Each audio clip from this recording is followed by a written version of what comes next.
Assalamualaikum warahmatullahi wabarakatuh. Dengan saya Ibu Dwi Novitasari. Kali ini kita akan membahas tentang sistem kardiovaskuler. Tujuan pembelajaran kali ini diharapkan setelah mengikuti perkuliahan, mahasiswa mampu memahami tentang bagaimana anfis dari kardio dan bagaimana anfis tentang vaskuler. Sebenarnya sistem kardiovaskuler masih ada satu lagi, yaitu tentang darah. Tetapi ini menjadi bab terpisah tentang darah saja. Karena darah dekat sekali dengan sistem imun, jadi sering dibahas juga kaitannya darah dengan sistem imun. Jadi pada pembahasan kali ini kita akan mempelajari hanya bagian dari kardio dan vaskulernya. Ini pembagian ya. 3 komponen dasar dari sistem kardiovaskuler, yaitu ada jantung, kemudian ada pembuluh darah, ada blood vessel, dan bloodnya ya, ada cairan darahnya. Saya ingatkan kembali, kita fokus di sini adalah tentang jantung dan pembuluh darahnya. Pertama kita bahas tentang kardio atau jantung. Apa yang sudah Anda ketahui tentang jantung? Di mana letak jantung? Jantung Anda ada di kanan atau di sebelah kiri? Berapa kali jantung Anda berdetak selama 1 menit? Mari kita cari jawabannya. Ini adalah penampang lokasi jantung ya. Kalau kita lihat dari anterior itu dari depan. Jadi kita berhadap-hadapan dengan gambarnya ya. Di sini adalah sinistra kiri, di sini adalah dextra atau kanan. Jadi lokasi jantung ada di bagian toraks sebelah kiri atau sinistra. Silahkan raba masing-masing ya. Apakah Anda menemukan detak jantung di situ? Nah, pertanyaan berikutnya, apakah ada orang yang mempunyai dextrokardia? Ada ya, kejadiannya tetapi jarang. Normalnya jantung berada di rongga toraks sebelah kiri. Paling puncaknya ini di aorta ya, kemudian ini ujungnya adalah apex jantung. Dia berdekatan dengan otot pernafasan utama, yaitu dengan diafragma. Kemudian dia di kanan kirinya ada lung atau ada paru-paru. Jadi rongga toraks ini di dalamnya ada paru-paru dan juga ada kardio. Untuk karakteristik dari sel kardiak ya, sel kardiak ini ada 2 macam, nanti kita pelajari, sel autoritmik dan sel kardiak atau sel kontraktil. Jadi karakteristik umumnya ya, dia stratified, dia ada garis, ada luriknya. Ini adalah protein, yaitu ada protein aktin, miosin, tropomiosin, dan troponin. Ini adalah protein-protein yang digunakan untuk kontraksi. Kemudian memiliki ritmisitik intrinsik.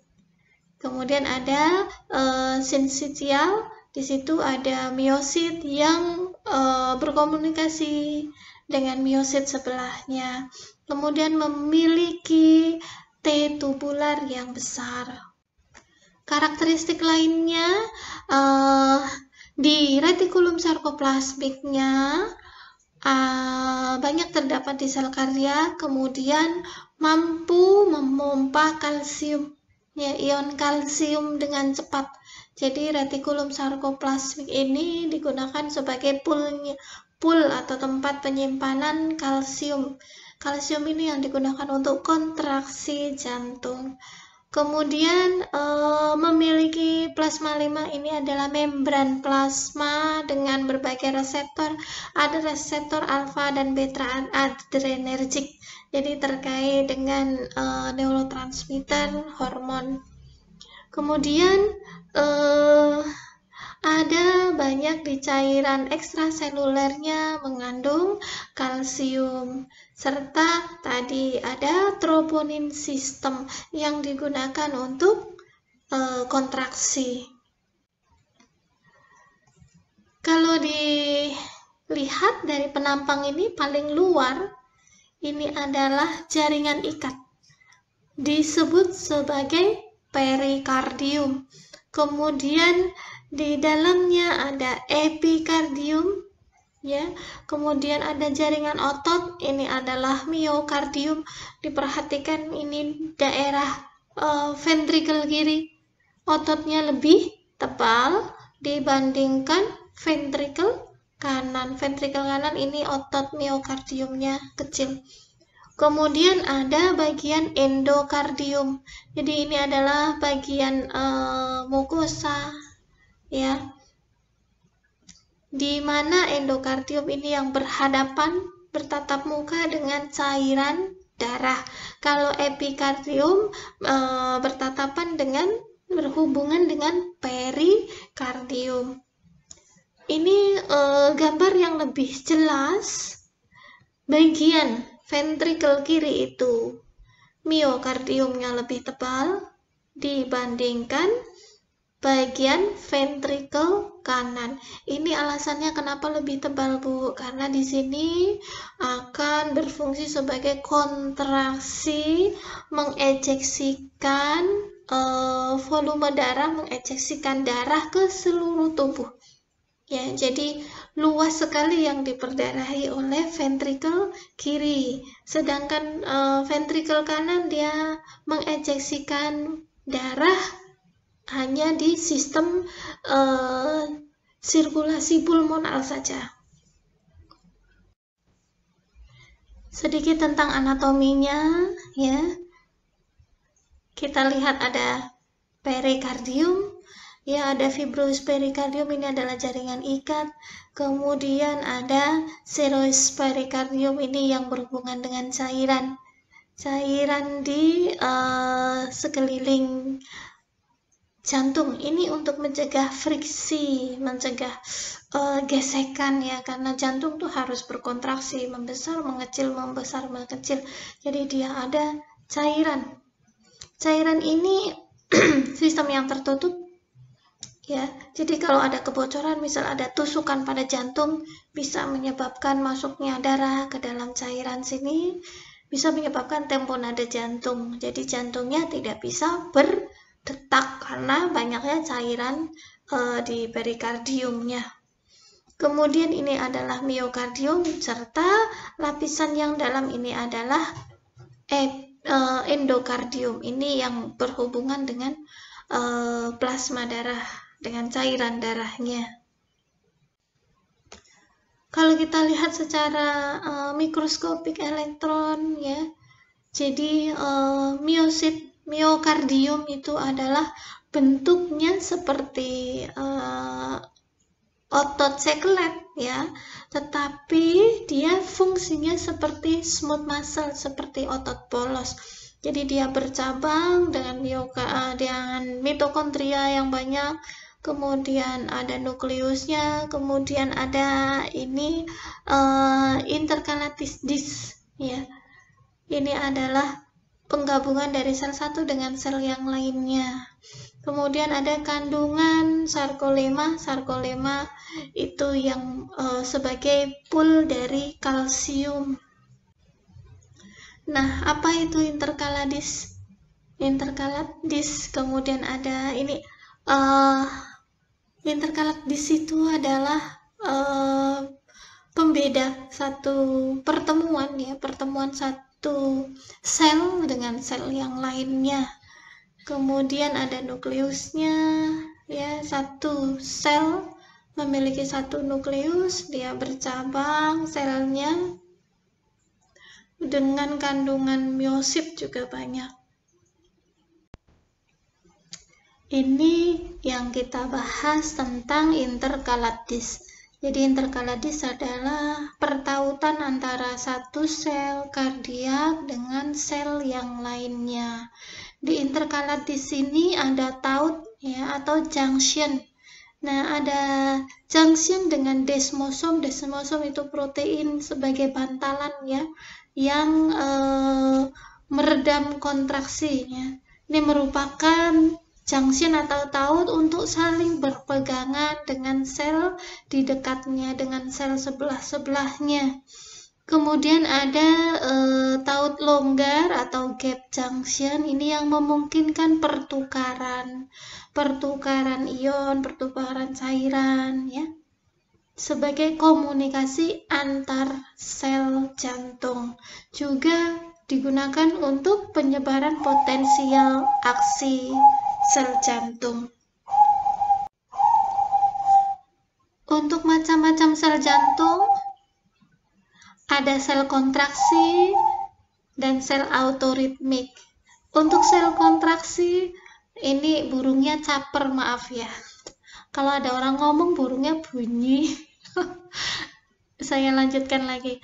Ada sel kontraksi, ini adalah sebagian besar 99% dari sel jantung. Sebagian kecilnya, 1%-nya adalah sel autoritmik. Kecil tetapi sangat penting untuk kontraksi jantung. Nah, kita bahas dulu sel kontraksi ya, bertanggung jawab pada kontraksi untuk memompa darah. Fungsi dari jantung itu untuk memompa darah. Kemudian, dia walaupun banyak tidak bisa memulai potensial aksinya sendiri. Sedangkan untuk sel autoritmik 1% saja, kecil tetapi tadi sangat penting untuk memulai kontraksi jantung. Ini sendiri dia tidak bisa berkontraksi, tetapi khusus memulai dan memimpin potensial aksi. Bertanggung jawab pada penyebaran potensial aksi di sel kontraksi. Kalau saya analogikan seperti ini, Anda tahu kereta api ya? Kereta api itu deretannya bisa sampai puluhan, misal sampai 15 gerbong. 15 gerbong penumpang ini dia ditarik hanya oleh satu lokomotif. Jadi, lokomotif itu adalah ibaratnya sel autoritmik, sedangkan gerbong penumpang itu adalah sel kontraksi. Walaupun jumlahnya banyak, 15, tetapi kalau tanpa ada sel autoritmik, dalam hal ini adalah gerbong kereta lokomotif kereta api yang hanya satu saja, ya 15 gerbong penumpang tidak akan bisa berjalan. Maknanya begitu, analogi yang mudah. Sel autoritmik ini menunjukkan aktivitas pacemaker. Sel autoritmik tidak pernah beristirahat dalam fase resting potensial. Jadi kalau kita berbicara tentang potensial aksi sel yang spesial pada sel autoritmik di jantung, dia tidak pernah berada pada resting potensial. Kalau ada resting potensial, kita butuh RJP, butuh resusitasi jantung ya, butuh kompresi biar jantung kita berdetak lagi. Kemudian potensial membrannya mengalami depolarisasi secara perlahan antara saat potensial aksi hingga batas mulai potensial aksi tercapai atau threshold-nya. Tindakan ini disebut sebagai potensial pacemaker. Kita bahas tentang lokasi-lokasi di mana ada sel autoritmik. Yang pertama ada di nodus sinoatrial, SA node. Ya, ini merupakan lokasi dari sel autoritmik yang terbesar. Ya, potensial aksinya terbesar. Kemudian menjalar ke namanya AV node, atrioventricular nodus. Selanjutnya akan menjalar menuju bundle of His, ya, dia akan bercabang bundle of His kiri dan kanan. Ya, selanjutnya dia akan menyebar sepanjang dinding ventricle, naik ke atas, ya, menyebar ke atas pada dinding ventricle menjadi Purkinje, serabut Purkinje. Jadi, saya ulangi, lokasi-lokasi dari sel autoritmik ada di sinoatrial nodus, ya, dia di puncak dari atrium kanan, kemudian dia dekat dengan antara atrium dengan ventricle kanan, namanya atrioventricular nodus. Selanjutnya berjalan di sepanjang septal dari ventricle kanan dan kiri, namanya adalah bundle of His. Kemudian dia menjalar ke atas masing-masing kanan kiri, menjalar ke atas sepanjang dinding ventricle kanan dan kiri melalui luar ya, dinding luar. Ini disebut sebagai serabut Purkinje.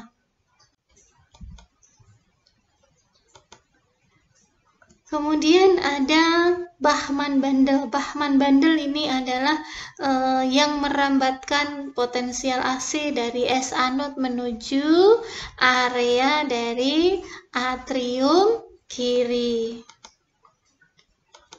Ada S anode sebagai pacemaker utama, kemudian ada AV node ya. AV node ini pengatur jumlah impuls yang masuk ke ventricle. Kemudian ada ini berkas His atau bundle of His. Dia nanti bercabang sebelah kiri dan sebelah kanan, right bundle branch dan left bundle branch. Kemudian akan mengecil menjadi serabut Purkinje. Ini adalah benteng pertahanan terakhir dari sel autoritmik. Ketika apabila S anode collapse dan AV node collapse serta dari bundle branch collapse juga. Kita bahas penyebaran eksitasi, penyebaran potensial aksi di jantung. Yang pertama, ya, potensial aksi itu dipimpin kita. Kalau jantung kita sehat saat ini, kita jantungnya dipimpin oleh sinoatrial nodus atau S anode ya. Mulanya potensial aksi dari S anode, kemudian dia akan menjalar ya menuju AV node serta interatrial pathway. Jadi dia menuju ke atrium kiri. Dari AV node selanjutnya dia menuju sepanjang bundle of His yang dia akan bercabang ketika sampai ke septal ventricle kanan dan kiri. Dia akan bercabang ya menjadi left dan right bundle of His. Kemudian dia akan naik di sepanjang dinding luar dari ventricle kanan dan kiri melalui serabut Purkinje. Begitu penyebaran eksitasi jantung ya. Jadi pemimpinnya adalah S anode menuju AV node. AV node akan masuk ke bundle of His ya, kanan dan kiri naik sebagai serabut Purkinje. Untuk lokasinya, S anode lokasinya ada di dinding atrium kanan. Sedangkan AV node lokasinya berada di dasar atrium kanan dan dekat dengan septum. Septum yang menuju ke ventricle. Untuk bundle of His ini memasuki septum, bercabang kanan dan kiri mengikuti lengkung ventricle, kembali lagi ke atrial melalui dinding luar ya. Kembali ke atrial melalui dinding luar, ini sudah menjadi serabut Purkinje, menyebar dari bundle of His ke myocardium ventricle. Untuk normal potensial aksi per menitnya, jadi mampu memberikan eksitasi, mampu membuat jantung berdenyut ya. S anode itu normalnya 70-80 kali potensial aksi ejeksi akhirnya ya, ejeksi kontraksi ya. Akhirnya kita bacanya menjadi denyut jantung. Jadi S anode memiliki potensial aksi 70-80 kali per menit. Jadi S anode bisa menyebabkan denyut jantung sebesar 70-80 kali per menit. Kalau AV node menjadi lebih kecil, yaitu 40-60 kali per menit, sedangkan bundle of His dan serabut Purkinje ini sama 20-40 kali per menit. Kita bahas tentang distribusi cardiac output. Jadi kita pisahkan kalau di sini ya, ini kan animasi saja. Jadi ada jantung kanan, kemudian jantung kiri yang berwarna biru karena dia banyak memiliki CO2 ya, deoksihemoglobin. Kalau ini adalah kaya oksigen karena dari jantung, karena dari paru-paru. Ini gambar paru-paru ya. Ini dari paru-paru sudah teroksigenasi, jadi oxygenate hemoglobin, warnanya menjadi merah. Nah, jantung kirilah yang memompa darah ke seluruh tubuh, dibawa melalui aorta ya, dari atrium kiri, kemudian memasuki septum, masuk ke ventricle kiri. Di sini juga ada septum aorta ya, masuk ke aorta, pembuluh darah besar yang keluar dari ventricle kiri ke seluruh tubuh, kemana? Ke muscle, ke kidney, ke digestive tract, ke brain, dan seluruh organ lainnya. Kemudian mereka akan mentransport baik nutrien dan oksigen ya ke sel-sel di seluruh tubuh, masuk di sel tersebut, kemudian akan bertukar. Oksigen diberikan kepada sel akan menukarnya dengan CO2. CO2 adalah hasil dari sisa metabolisme di dalam sel. Maka ini menjadi darah yang kaya CO2 atau deoksihemoglobin. Kemudian darah yang kaya CO2 akan masuk melalui ventricle, melalui atrium, melalui atrium kanan, kemudian masuk ke septumnya melalui ventricle kiri, keluarlah ya, menuju paru-paru melalui arteri paru-paru. Jadi arteri paru-paru ini darah yang kaya CO2. Sedangkan vena paru-paru adalah darah yang kaya oksigen. Begitulah. Ini adalah yang ke seluruh tubuh disebut sebagai sirkulasi sistemik. Kalau yang berputar di paru-paru ini disebut sebagai sirkulasi pulmonar. Nanti kita lihat lagi gambar yang lainnya. Untuk distribusi kardiak output ya, kalau di sirkulasi pulmonal itu kan dari sisi jantung kanan. Tadi dari mana? Dari ventricle kanan 100%, karena hanya satu jalur saja masuk ke arteri pulmonal, 100% menuju paru-paru. Kemudian kembalinya ke jantung melalui vena. Melalui vena pulmonalis menuju ke atrium kiri. Dari atrium kiri masuk ke ventricle kiri, kemudian ke seluruh tubuh. Terbanyak kemana?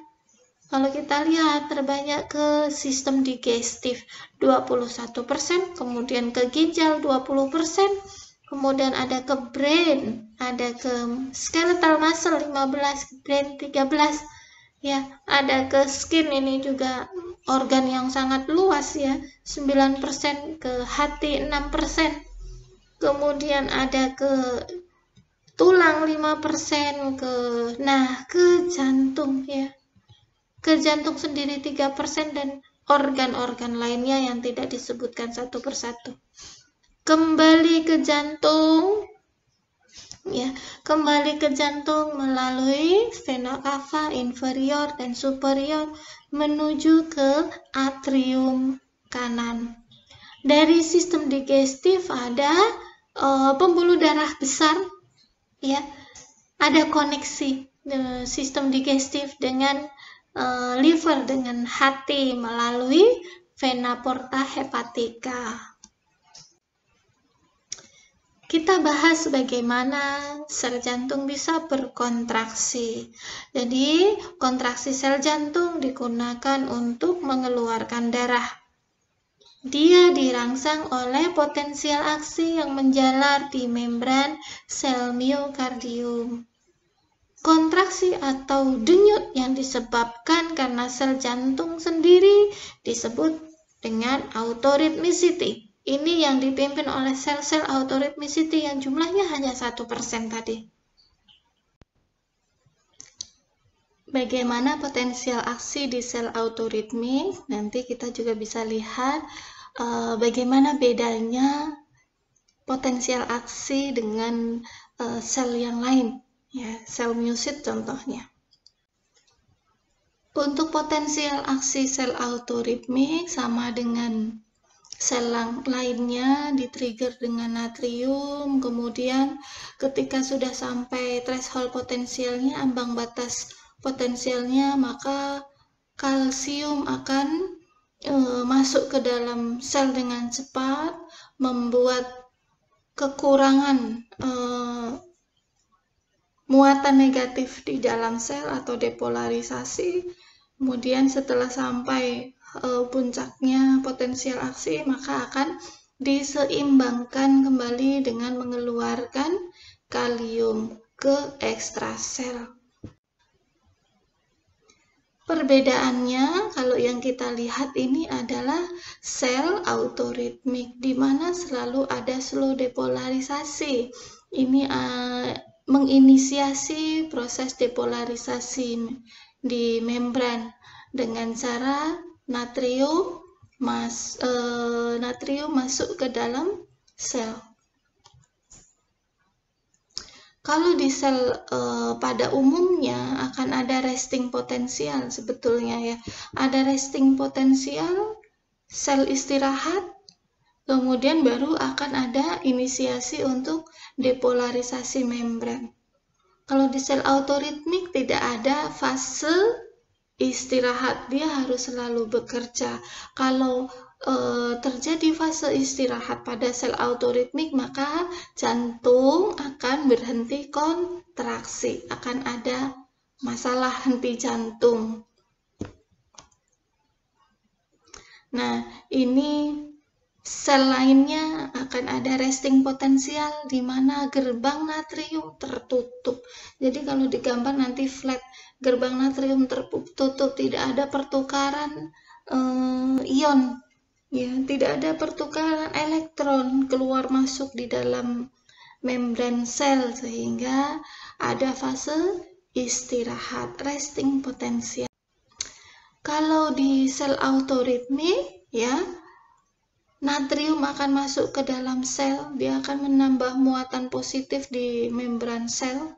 Ini disebut sebagai fase slow depolarisasi. Kita akan semakin meningkat potensialnya, membran potensialnya semakin menuju ke arah positif dari negatif 60 sampai ke threshold potensialnya sampai negatif 4. Kemudian akan masuk nih kalsium secara cepat. Masuk kalsium secara cepat ini menginduksi potensial aksi di dalam sel autorhythmic sendiri. Dengan adanya potensial aksi di sel autorhythmic nanti akan dijalarkan, ditularkan ke sel-sel kontraksi yang 99% tadi, yang miokardium secara umum. Kemudian setelah mencapai puncaknya sekitar positif 5 akan dikeluarkan, akan diseimbangkan kembali, akan dijaga homeostasis potensial membran. Tadi kita kebanyakan muatan positif yang masuk, maka akan diseimbangkan dengan mengeluarkan muatan positif. Apa yang dikeluarkan? Yaitu kalium. Kalium mulai akan dikeluarkan untuk menurunkan kembali. Ini fase turun adalah fase repolarisasi. Kalau naik ini fase depolarisasi. Repolarisasi menyeimbangkan kembali ke potensial aksi ke potensial membran semula, yaitu ke negatif 6. Tanpa fase istirahat akan kembali dimulai dengan masuknya natrium secara perlahan tanpa fase istirahat, langsung masuk ke slow depolarisasi. Selanjutnya kita pelajari bagaimana potensial aksi di sel kontraktil ya, sel kardiak secara umum. Kalau tadi kita mempelajari potensial aksi di sel autoritmiknya yang ada di SA node, AV node, kemudian serabut Purkinje dan bundle of His. Nah, sekarang kita pelajari potensial aksi di sel kardiak secara umum. Sel yang berfungsi untuk mengkontraksi jantung. Untuk potensial aksi di sel kardiak, ya, membran potensialnya pada fase resting potensial dia di minus 90. Berbeda dengan di sel autoritmik tadi di minus 70. Kemudian threshold potensialnya pun berbeda. Di sini threshold potensialnya ambang untuk memulai potensial aksi adalah minus 70. Sampai puncaknya sekitar 35 mV ya. Jadi ada fase istirahat, resting potensial, kemudian potensial aksi ya, ada depolarisasi, ada repolarisasi, ada fase istirahat. Seperti itu. Nah, ini fase istirahat kemudian dimulai ketika ada trigger ya, ada saluran penyaluran potensial aksi dari sel tetangganya atau dari sel autoritmik sendiri ya, ada penjalaran potensial aksi, maka natrium akan masuk ke dalam sel kardiak kontraktil dengan sangat cepat. Ini mengindikasi melakukan depolarisasi. Depolarisasi yaitu penambahan ion positif di dalam sel ya, di sekitar membran sel sampai 35. Kemudian setelah sampai puncak potensial membrannya akan terjadi plateu, fase ya, ada fase plateu sedikit. Jadi penyeimbangan kembali karena di dalam sel terlalu positif, maka terjadi repolarisasi dengan kalsium keluar secara perlahan ya. Kalsium keluar secara perlahan ketika mencapai sekitar 0 mV, maka akan dilanjutkan kalium keluar dengan cepat, repolarisasi dengan sangat cepat. Setelah mencapai minus 90 mV, istirahat, baik gerbang natrium, gerbang kalium maupun gerbang kalsium semuanya akan tertutup. Ini adalah fase istirahat, fase resting potensial. Kalau kita bahas satu persatu ya, ada potensial aksi di sel kontraktil, kemudian akan menjalar ke tubulus T ya. Dari tubulus T akan terbuka, maka kalsium akan masuk secara perlahan ke dalam intrasel. Maka kalsium dengan masuknya ke dalam intrasel, ke dalam sitoplasma akan meningkatkan kalsium di sitoplasma ya. Peningkatan kalsium, pembukaan kalsium channel juga akan men-trigger di dalam sel sendiri ada retikulum sarkoplasma. Retikulum sarkoplasma sebagai pool, sebagai terminal kalsium. Dia juga akan mengeluarkan kalsium dengan cepat. Jadi peningkatan kalsium di sitoplasma didapat dari ekstrasel secara lambat dan pengeluaran dari retikulum sarkoplasma secara cepat. Kalsium ini digunakan untuk mengisi ya kompleks troponin, tropomiosin kompleks filamen. Ini adalah protein protein yang digunakan untuk kontraksi. Kemudian terjadilah kontraksi dari sel kardiak. Ya, potensial aksi ini saya jelaskan dengan gambar yang lebih jelas ya. Potensial aksi merambat sepanjang tubulus di gap junction di dalam sel kontraksi. Gap junction ada di mana? Ada di interkalastik ya. Kemudian kalsium mengalir juga dari retikulum sarkoplasmik secara cepat. Nah, ini fungsi dari kalsium. Dia akan mengisi sisi kompleks ya, kompleks troponin tropomiosin. Dia akan mengisi berikatan dengan troponin C. Miosinnya di sini. Ini adalah troponinnya. Ya, yang mengikat kalsium adalah disebut troponin C. Ini adalah tin filamen. Ini kalau kita lihat dengan mikroskop elektron akan tampak garis tipis dan garis tebal. Ya, garis tipis ini adalah troponin, sedangkan garis tebal ini adalah miosinnya. Badan miosinnya. Nah, miosin akan berikatan dengan aktin. Ya. Terjadilah kayuhan seperti kita mendayung, mengkayuh. Jadi miosin itu akan mengayuh pada sisi aktin yang terbuka. Aktin dan miosin saling melekat, kemudian dengan melekatnya ATP pada aktin akan mengayuh filamen tipis berikutnya. Jadi filamen tipisnya akan bergerak. Ini yang menyebabkan kontraksi. Ketika satu kayuhan selesai, maka aktin akan melepas ikatannya, ya. Kalsium juga akan lepas dari troponin C, potensial aksi selesai. Kalsium akan kembali ke retikulum endoplasmik atau dia akan menurun di dalam intrasel.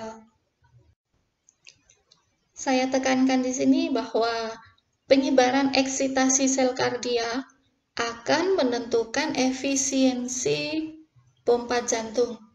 Jadi, ketika penyebaran eksitasi sel itu menyeluruh di dalam seluruh dinding miosit di sel jantung, maka seluruh dinding itu akan mengkontraksi darah dengan efisien. Sekali nodus SA node tereksitasi, maka potensial aksi akan menyebar ya sampai ke serabut Purkinje. Ada 3 kriteria eksitasi sempurna. Eksitasi tadi potensial aksi ya. Ada 3 kriteria eksitasi terjadi secara sempurna.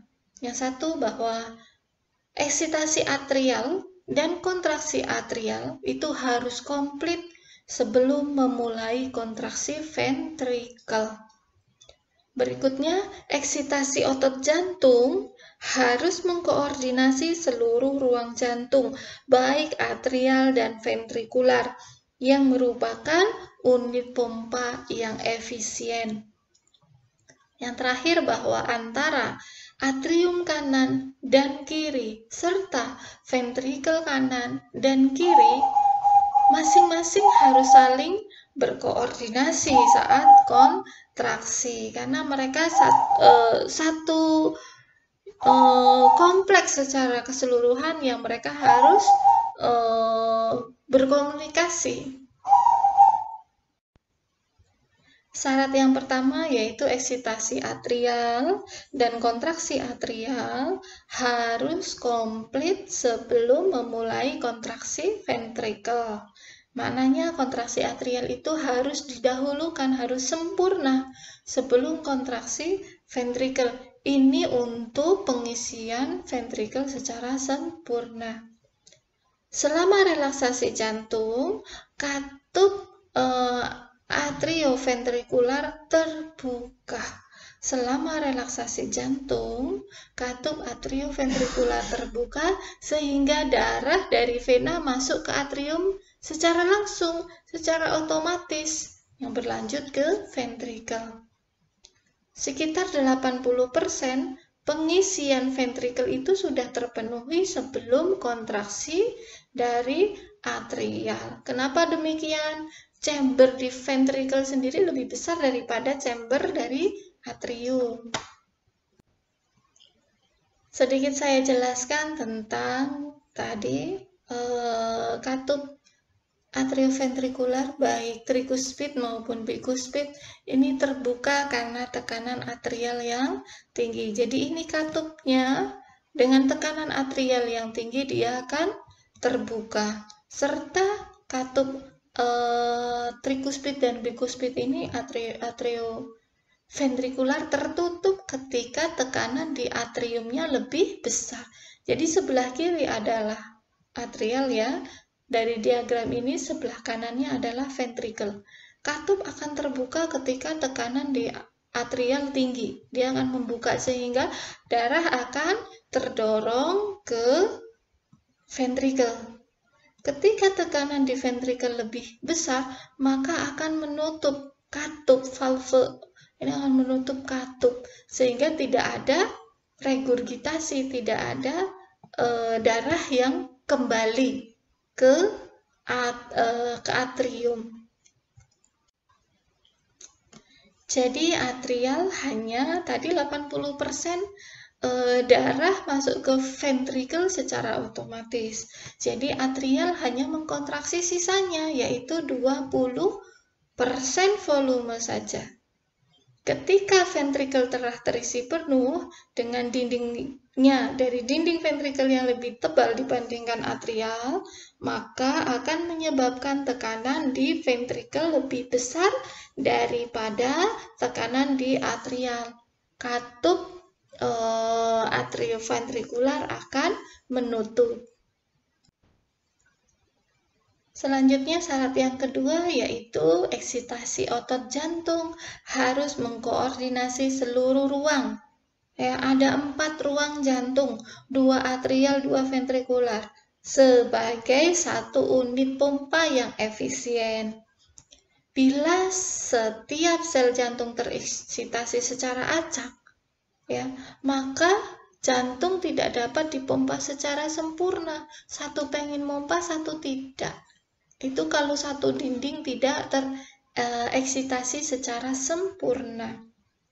Tapi bila sel jantung berkontraksi secara lembut dan seragam, maka darah akan dipompa dengan sempurna. Kontraksi acak ini disebut sebagai kelainan, namanya fibrilasi. Ventricle fibrilasi lebih berbahaya dibandingkan atrial fibrilasi. Karena ventrikel harus memompa ke arteri. Ini lebih menyebabkan kematian. Caranya dikoreksi dengan defibrilasi. Yang ketiga, antara atrium kanan dan kiri, jadi atrium kanan dan kiri, serta ventrikel kanan dan kiri, jadi antara 4 chamber ini masing-masing harus saling berkoordinasi saat kontraksi.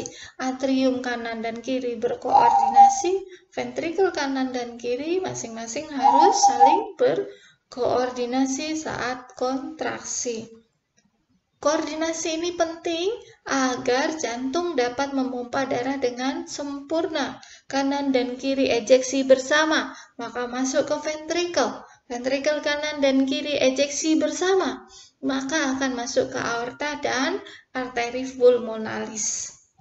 Sehingga terjadilah ejeksi yang sempurna untuk masuk ke siklus masing-masing, sirkulasi pulmonalis ataupun sirkulasi sistemik.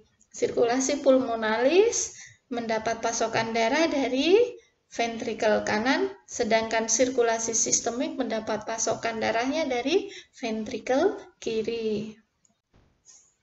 Kita pelajari siklus jantung secara sederhana ya. Nanti Anda bisa pelajari di sistem kardiovaskuler atau di keperawatan medikal bedah secara lebih kompleks. Jadi sebetulnya ada 5 fase dari siklus jantung, tetapi di sini yang sederhana saja. ada fase relaksasi period, kemudian ada atrial sistole, ada ventricular sistole, kemudian masuk ke relaksasi period. Nah, relaksasi period ini sebagai awal mula dari siklus jantung.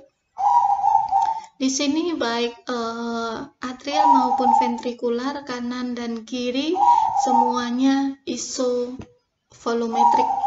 Jadi tekanannya sama. Katup atrioventrikular semuanya tertutup, baik bikuspid maupun tricuspidalisnya semuanya tertutup. Nah, selanjutnya ini dalam fase yang sebentar saja. Selanjutnya ada karena tekanan di dalam ventricle, di dalam atrial itu lebih kecil dibandingkan di dalam vena, maka darah dari vena akan statis, dia ada otomatis akan masuk ke dalam atrial. Akhirnya tekanan di atrial akan lebih tinggi dibandingkan di ventricle. Jadi atrial akan mengkontraksikan 20-30%. Ada buku yang menyebutkan sampai 30% darahnya ke ventrikular, dan ini berlangsung bersamaan kanan dan kiri. Tadi ada syarat eksitasi sempurna bahwa antara atrial kanan dan kiri mereka harus komunikasi, harus koordinasi kapan mereka akan ejeksikan, akan menyemprotkan, mengkontraksikan darah. 20-30% akan masuk ke ventrikular. Ini disebut sebagai atrial sistole. Nah, akan terjadi fase istirahat sebentar untuk kemudian peningkatan tekanan di ventrikular karena dia menjadi penuh ya, maka akan menutup secara otomatis katup atrioventrikular sehingga tidak ada darah yang kembali ke atrial. Adanya peningkatan tekanan di dalam ventrikular akan mengejeksikan, akan men-trigger kontraksi di dalam ventrikular ini. Ini ventrikular yang tidak kontraksi, ini contoh dari ventrikular yang kontraksi. Dia akan dikontraksikan, membuka katup aorta dan katup di arteri pulmonalis, maka darah akan keluar dari ruang ventrikular. Kemudian setelah ventrikular sistole, setelah ejeksi dari ventrikular, masuk kembali ke periode relaksasi ketika tekanan di atrial dan ventrikular sama atau isovolumetrik. Next, bagaimana jantung kita dipengaruhi oleh sistem saraf ya. Sistem saraf yang mempengaruhi kardiovaskuler yaitu sistem saraf simpatis dan parasimpatis. Sistem saraf simpatis juga terkait dengan hormon, ada epinefrin. Ini akan meningkatkan heart rate, meningkatkan berapa kali jantung kita bisa mengkontraksikan darah ya.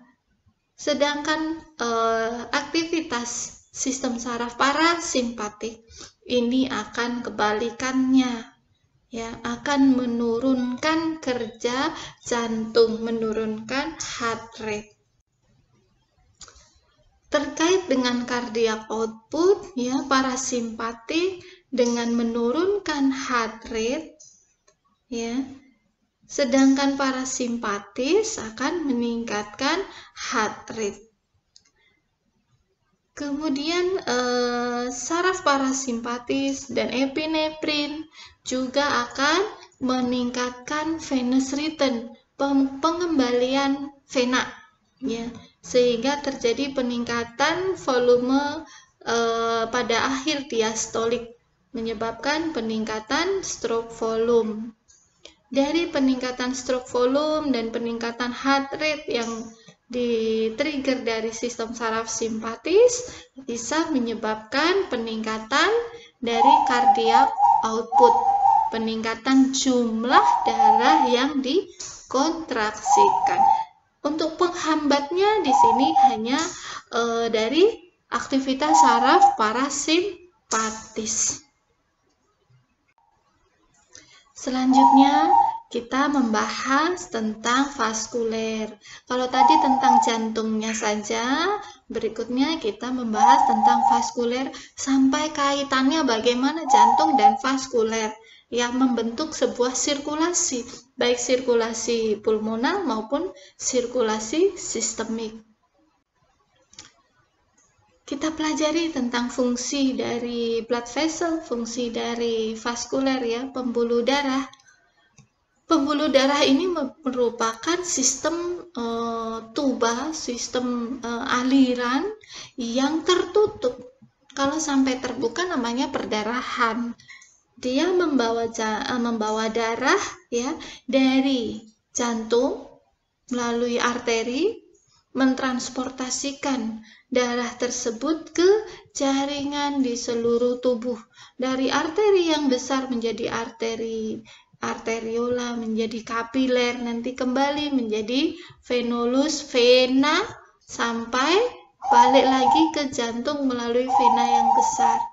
Jadi sistem yang tertutup. Sebagai jalur transportasi yang membawa darah. Kemudian digunakan sebagai tempat pertukaran, ya, tempat pertukaran antara darah dengan jaringan sel. Pertukarannya apa? Bisa sisa-sisa metabolisme. Tempat pertukarannya di pembuluh darah yang terkecil, yaitu di kapiler yang benar-benar bisa mengelilingi setiap sel di dalam tubuh kita. Pertukarannya bisa gas, bisa produk hasil metabolisme, bisa elektrolit ya. Nutrien dan oksigen dia akan berdifusi, akan masuk dari darah, sel darah menuju ke sel tubuh somatik kita. Produk sisa seperti karbon dioksida, dia akan berdifusi kebalikannya dari sel menuju ke sel darah. Ini untuk dipertukarkan. Jadi sistem kardiovaskuler akan sempurna ketika kita membahas kardiovaskulernya. Apa yang mereka semprotkan, apa yang mereka bawa? Darah. Ya, darah ini yang digunakan sebagai agen pertukaran. Darah membawa oksigen, nanti ditukar dengan karbon dioksida. Darah membawa nutrien, nanti ditukar dengan produk sisa dari metabolisme. Seperti itu. Ini tipe-tipe dari pembuluh darah. Ya, arteri besar, kemudian mengecil menjadi arteriola. Kemudian ada pembuluh darah yang terkecil adalah kapiler, serta ada vena. Ya. Kalau dari diameter di sini yang paling besar adalah arteri, yang paling kecil adalah kapiler. Kemudian penyusunnya, ya, lapisan-lapisan penyusunnya pun berbeda. Untuk arteri, ya, ada selabut, ada jaringan kolagen. Jadi arteri besar dan arteri keduanya memiliki serabut kolagen yang paling luar. Ini memungkinkan mereka untuk melebar, ya, berdilatasi. Setelah ada serabut kolagen, kalau di arteri yang besar akan ada jaringan elastin. Ini tidak dimiliki pada arteri yang kecil, arteriola yang kecil. Selanjutnya ada sama smooth muscle, ya. Ada smooth muscle, ada otot, ya. Setelah ada otot polos, kalau di arteri yang besar kembali ada serabut elastin, kalau di arteri yang kecil tidak ada. Kemudian baru diakhiri dengan endotelium, sel endotelium. Ya, ini yang berhubungan dengan darah, ya, dengan cairan darah. Seluruh tipe dari pembuluh darah pasti di dalamnya endotelium, baik arteri besar, arteri yang kecil, kapiler bahkan hanya terdiri dari jaringan endotelium saja. Tidak ada selabut elastin, tidak ada kolagen, hanya endotelium saja. Sehingga dia sangat mudah sebagai pertukaran antara dari darah dengan sel. Ini di vena pun ada endotelium. Pembedanya di vena dengan tiga pembuluh darah yang lainnya, vena itu punya katup. Karena vena berjalannya dari bawah ke atas, ya, ke jantung kita di bagian atas. Jadi dia membutuhkan katup supaya terjadi pengembalian darah dengan sempurna, karena dia melawan gradien gravitasi. Dia melawan gravitasi untuk menuju ke atas ke jantung. Kemudian untuk vena dia memiliki jaringan kolagen juga, kemudian ada ototnya juga, ya, ada smooth muscle. Setelah otot dia berikutnya adalah jaringan endotelium. Jumlahnya paling banyak adalah kapiler, sampai 10 billion. Ya, luar biasa karena ini kapiler yang sampai menyelusup di dalam jaringan tubuh yang mengelilingi selnya. Jadi jumlah kapiler ini paling banyak. Dia kalau arteri ini tebal, sangat elastis, ya. Kemudian kalau arteriola dia banyak muskularnya, banyak jaringan ototnya, kemudian diameternya lebih kecil, ya. Sedangkan kapiler dia sangat tipis, dia yang paling tipis pembuluh darahnya. Dia memiliki kemampuan untuk menyelusup di jaringan-jaringan tubuh. Kalau vena dia sedikit lebih tebal, diameternya lebih besar daripada arteriola. Fungsinya kalau arteri dia membawa darah dari jantung ke organ, ya, jantung ke organ.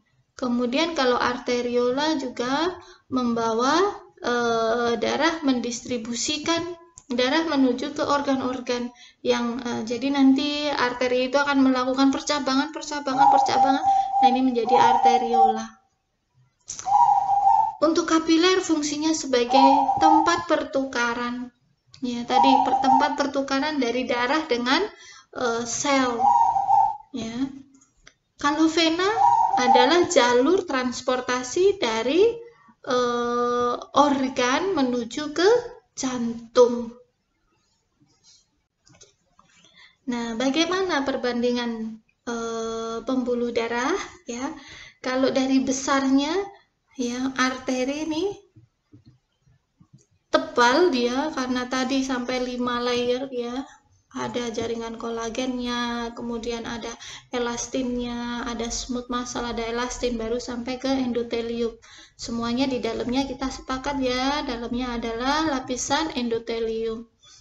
Arteri memiliki diameter yang lebih kecil, tetapi dia memiliki elastin yang banyak, sehingga dia kemampuan untuk berdilatasi juga baik, ya.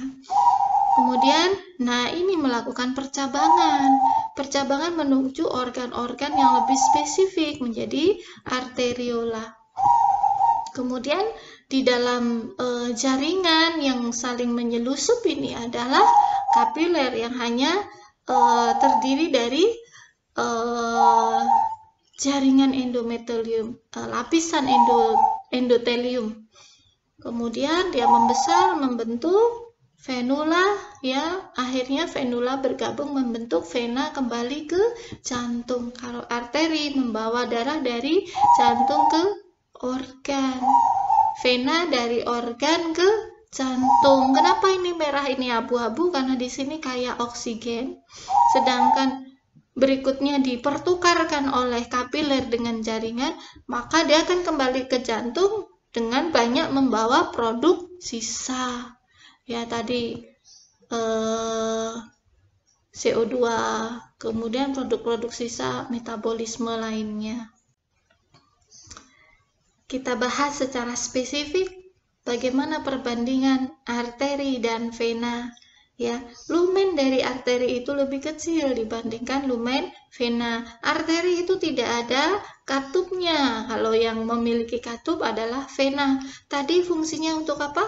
Untuk mempertahankan venous return, ya, supaya bisa mengembalikan mengembalikan darah ke jantung. Lapisan terdalamnya sama, ada endotelium, kemudian ada basement membran, kemudian kalau di arteri yang lebih kecil lagi, ya, ini mikroskop yang lebih spesifik lagi, ada lamina, ya. Kemudian ada tunika media di arteri itu lebih tebal. Kemudian ini adalah smooth muscle-nya, ya. Jadi mengkontraksinya itu lebih baik arteri dibandingkan vena karena lapisan otot polos di arteri lebih tebal.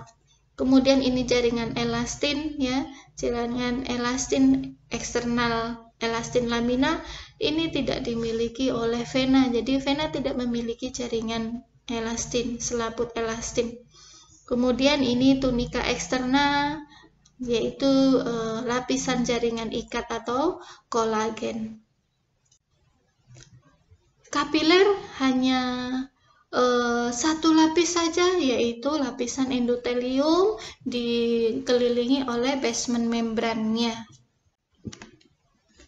Untuk arteri, fungsinya membawa darah dari jantung ke organ. Ya, arteri fungsinya membawa darah dari jantung ke organ.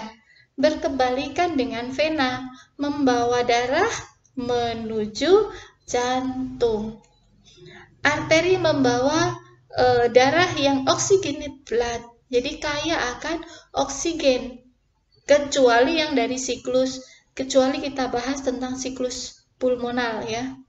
Dan arteri umbilikal ini nanti akan saya jelaskan. Kalau arteri umbilikal ini akan dibahas lebih pada keperawatan maternitas. Jadi dia hanya sebagai koneksi antara ibu dan janin, ya, arteri umbilikal. Kemudian memiliki lumen yang kecil, memiliki banyak jaringan elastin, ada eksternal dan internal elastin, tidak memiliki katup, dan mentransportasikan darah dengan high pressure, dengan tekanan yang tinggi, karena dia sendiri memiliki lapisan otot polos yang tebal. Vena semuanya kebalikan dari arteri. Ya, jalur transportasi menuju ke jantung dari berbagai organ tubuh. Dia membawa deoxygenated blood. Jadi darah yang sudah melepaskan oksigennya ditukar dengan karbon dioksida. Ukuran lumennya lebih besar dibandingkan arteri, tidak memiliki jaringan elastik, ya, kemudian memiliki katup. Ini tadi mempertahankan aliran darah untuk kembali ke jantung, karena vena ini melawan gravitasi tubuh. Kemudian transportasinya menggunakan under low pressure, ya, dengan tekanan yang sedikit. Kita perhatikan bagaimana efek pengosongan jantung melalui kontraksi dan pengisian jantung melalui relaksasi. Jadi ketika jantung mengkontraksi, ya, ini ventricle berkontraksi, kemudian dari ventricle menuju ke arteri yang besar, bisa arteri pulmonalis ataupun aorta, maka arteri pulmonalis dan aorta akan berdilatasi. jantungnya akan kosong, arterinya akan berdilatasi. Ini untuk dipompa ya, untuk berjalan menuju ke arteri dan sampai ke kapiler. Ketika arterinya relaksasi, jadi dia setelah vasodilatasi dia akan relaksasi ya. Darah dari arteriola, karena ini sistem yang tertutup, akhirnya kan akan kembali ke vena ya. Darah akan banyak nih, akan dialirkan melalui sistem yang tertutup kembali ke vena. Ketika arteri relaksasi, maka jantung akan terisi darah. Paham ya? Jantung berkontraksi, darah keluar, arterinya relaksasi, darah masuk ke jantung. Apa yang terjadi ketika kita mengukur tekanan darah? Ya, nah akan ada yang namanya bunyi Korotkov jantung. Dimana bunyi ini adalah bunyi yang bisa kita dengar hanya dua saja, hanya sistolik dan diastolik. Gesekan darah dengan pembuluh darah. Ini yang menyebabkan adanya bunyi Korotkov. Yang terjadi ketika kita mengukur tekanan darah, bunyi Korotkov jantung tadi, ini ketika pembuluh darah ya tertekan secara sempurna, karena kita memompa manset ya, tertekan secara sempurna. Di sini kalau kita raba nadi radialisnya tidak akan ada nadi ya, benar-benar pembuluh darah brachialis ini tertutup. Tidak ada suara yang bisa kita dengar karena tidak ada darah yang mengalir. Ini adalah Korotkov, bunyi Korotkov yang pertama. Kemudian bunyi Korotkov yang kedua adalah ketika kita membuka manset. Kita membuka manset, darah dengan sangat cepat, karena tadi kita bendung, darah dengan sangat cepat, zus, ya. Ini menggesek pembuluh darah, maka akan bunyi detakan pertama. Itu disebut sebagai bunyi Korotkov yang kedua. Kita mendengarnya sebagai bunyi sistolik. Kemudian akan ada bunyi-bunyi yang selanjutnya, ini adalah bunyi Korotkov yang ketiga, ya, bunyi yang terus tek tek tek tek. Nah, ini karena darah masih berlarian, ibaratnya darah masih berlarian dari yang tadi ditutup pembuluh darahnya sampai tidak mengalirkan darah, kemudian dibuka gerbangnya, bendungannya.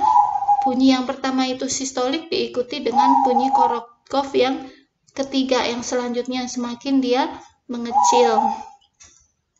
Kemudian bunyi yang terakhir dari gesekan darah dengan pembuluh darah ini, bunyi yang terakhir kita dengar ini sebagai bunyi Korotkov 4 ya, disebut sebagai bunyi diastolik pressure, tekanan diastolik. Ya, Korotkov 4 disebut sebagai tekanan diastolik. Sampai akhirnya tidak ada bunyi lagi, tidak ada gesekan lagi karena dia sudah mengalir secara normal.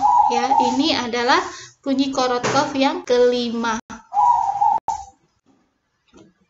Ini gambarannya ya dari arteri kalau kita potong pakai sayatan jaringan ya. Ini lumennya, di sini berisi darah ya, ada beberapa darah yang diwarnai di sini. Kemudian ini adalah lapisan endoteliumnya. Kemudian dengan ada lapisan sel smooth muscle, mau menyebut smooth muscle kok susah. Kemudian ada smooth muscle-nya, kemudian ada jaringan elastik internal eksternalnya ya, sampai ke jaringan ikat luarnya ya, jaringan connective tissue-nya. Kita lihat perbandingan antara arteri dan vena. Dari lumennya lebih besar vena dibandingkan lumen arteri. Kemudian lapisan ototnya di arteri lebih tebal dibandingkan di venanya. Kita bahas tentang arteri. Di sini ada dua ya gambar dari normal arteri dengan diameternya normal, kemudian ada yang melakukan kontriksi ya, vasokonstriksi. Vasokonstriksi itu arterinya, lumen arterinya mengecil. Ini normalnya sekian, kemudian mengecil. Kenapa bisa mengecil? Vasokonstriksi, kenapa bisa mengecil? Karena bisa jadi ada peningkatan kadar oksigen sehingga mengindikasikan pasokannya sedikit nih, karena di sana sudah tinggi kadar oksigennya, maka saya akan mengecil. Atau juga karena efek dari saraf simpatik. Nah, vasokonstriksi ini mengecilnya lumen pembuluh darah, berbeda dengan vasodilatasi. Ya, kalau vasodilatasi berarti membesarnya lumen pembuluh darah. Tadi kita sudah berbicara tentang vasokonstriksi, berikutnya kita bicara tentang vasodilatasi. Vasodilatasi kalau dari lumennya normal sekian, dia melebar vasodilatasi. Penyebabnya bisa penurunan kadar oksigen dan kadar kimia darah yang lainnya, serta penurunan aktivasi dari saraf simpatik atau peningkatan aktivitas dari saraf parasimpatik. Kalau kita bicara sistem kardiovaskuler, tentu saja juga terkait dengan resistensi perifer, penolakan, hambatan di perifer, di pembuluh darah yang kecil. Nah, dengan pompa jantung ini dianggap ini katup ini, ya, keran ini sebagai resistensi perifer. Ketika resistensi perifernya tinggi, maka pembuluh darah tidak bisa mengalirkan darah. Ya, ketika resistennya sedang, maka darah bisa mengalir dengan sedikit. Ya, kalau resistennya tidak ada, maka darah akan lancar mengalir. Paham ya? Resistensi maknanya hambatan. Ya, jadi kalau di sini analoginya adalah keran. Ketika kerannya tertutup, hambatannya total, tidak ada aliran darah. Ketika hambatannya sedang, maka alirannya juga sedang. Ketika tidak ada hambatan, maka darah akan bisa mengalir dengan lancar.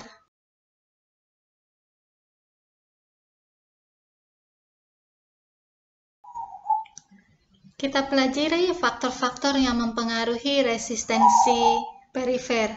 Kalau dari bagan ini kita bisa lihat faktor utama yang terkait mempengaruhi resistensi perifer, ya, besar kecilnya arteriola, ya, ada perubahan metabolisme di dalam jaringan, kemudian ada aktivitas simpatik, saraf simpatik, local metabolic change, ya, dari oksigen dan metabolit yang lain.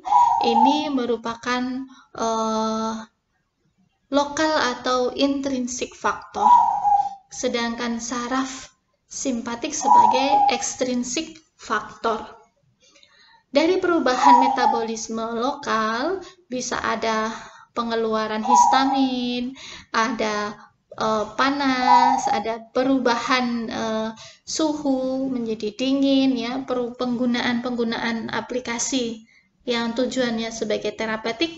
Kemudian ada respon myogenik terhadap regangan, ya, jadi respon autoregulasi dari pembuluh darah ini merupakan lokal atau intrinsik kontrol terhadap pelebaran arteriolar. Sedangkan ekstrinsik kontrol ini terkait dengan aktivitas dari saraf simpatis. Juga ada kaitannya dengan hormon epinefrin, angiotensin 2, ya, dan vasopresin. Angiotensin 2 ini juga vasokonstriktor, vasopresin ini juga vasokonstriktor. Vasopressin itu hormon kadang disebut sebagai antidiuretik hormon. Mereka disebut sebagai extrinsic factor, extrinsic control yang mempengaruhi radius luas penampang dari arteriolar.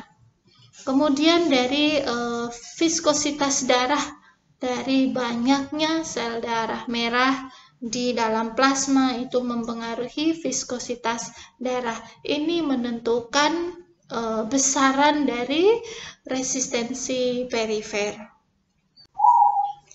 Ini adalah pembuluh darah arteri di seluruh tubuh. Ada beberapa yang harus Anda kuasai dengan baik. Di sini ada di area kepala, toraks, tangan, sampai ke ekstremitas. Kita pelajari per bagian. Ini di area kepala, saya ingin menunjukkan bahwa di leher kanan dan kiri ada arteri karotid. Ya, ada arteri karotid yang besar. Ini kita bisa raba denyutannya, baik kanan maupun kiri. Ini juga memastikan seseorang memiliki denyut atau tidak, ya, dalam kondisi yang kritis.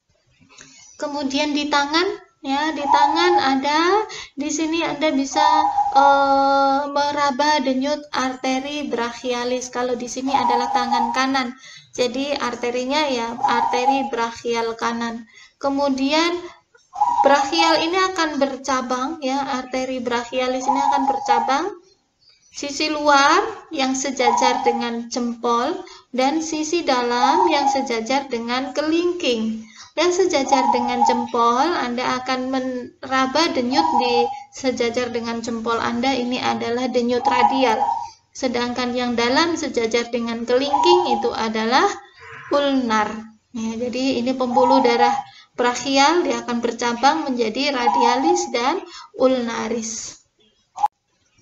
Untuk di kaki, di sini Anda bisa meraba denyut arteri iliaka, ya. Di selangkangan di sini kanan dan kiri ada arteri iliaka. Kemudian dia akan menjadi arteri femoralis. Nah, di belakang tempurung kaki, ya, di belakang lutut adalah arteri popliteal. Anda bisa raba denyut di situ juga. Oke, selanjutnya kita bahas dari arteri menuju ke kapiler. Kapiler hanya memiliki satu lapis jaringan, yaitu jaringannya sel endotelium dengan basement membrannya. Kapiler adalah jaringan terbanyak, jaringan pembuluh darah terbanyak di dalam tubuh. Kapiler memiliki keuntungan karena dia hanya terdiri dari satu lapisan sel endotelial, maka dia memiliki banyak porus, banyak pori-pori yang memungkinkan terjadinya difusi dari pembuluh darah menuju ke interstisial ataupun ke dalam sel. Nah, ini fungsinya, ya, transportasi dalam pembuluh darah. Ini adalah pembuluh darah kapiler, di mana dia hanya memiliki satu lapis sel endotelial dengan banyak porus. Di sini ada lubang-lubang, ada porus yang memungkinkan difusi. Ya, difusi dari sel atau dari cairan interstisial menuju keluar masuk dengan dalam plasma darah, ya. Ada yang bisa masuk, misal air bisa masuk melalui water fill porusnya secara spesifik. Kemudian ada nih, ya, cairan ataupun substansi kecil yang tidak bermuatan bisa keluar masuk. Natrium, kalium, glukosa, asam amino bisa keluar masuk, tetapi sedikit terbatas. Kemudian ada channel khusus, ya, ada channel khusus yang harus dilalui oleh protein, baik dengan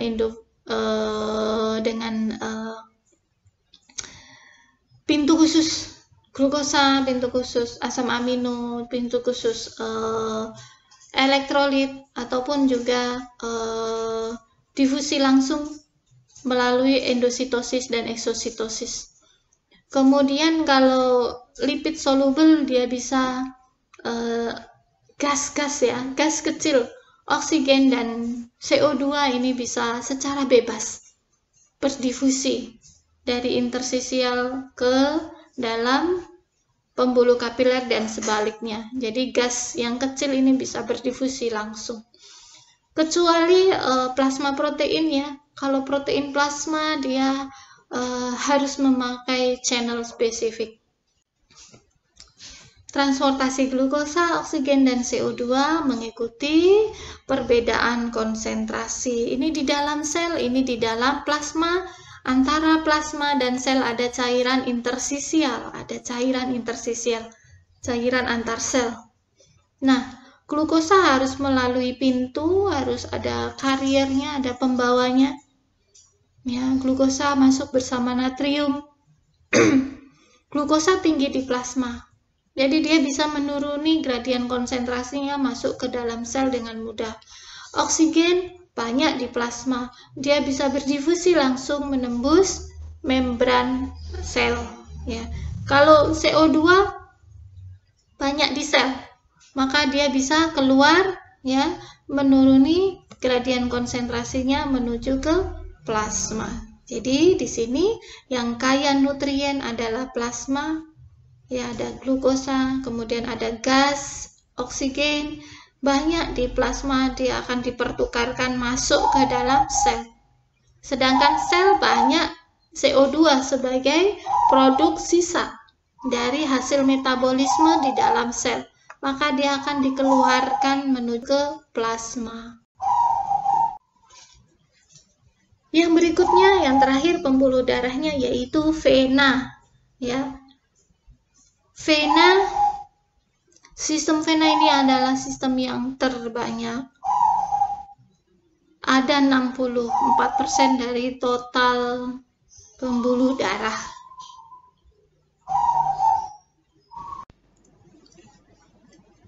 Ada faktor-faktor yang mempengaruhi venous return, ya. Ada katup dari vena sendiri ini mencegah supaya aliran darah tidak kembali ke bawah ya.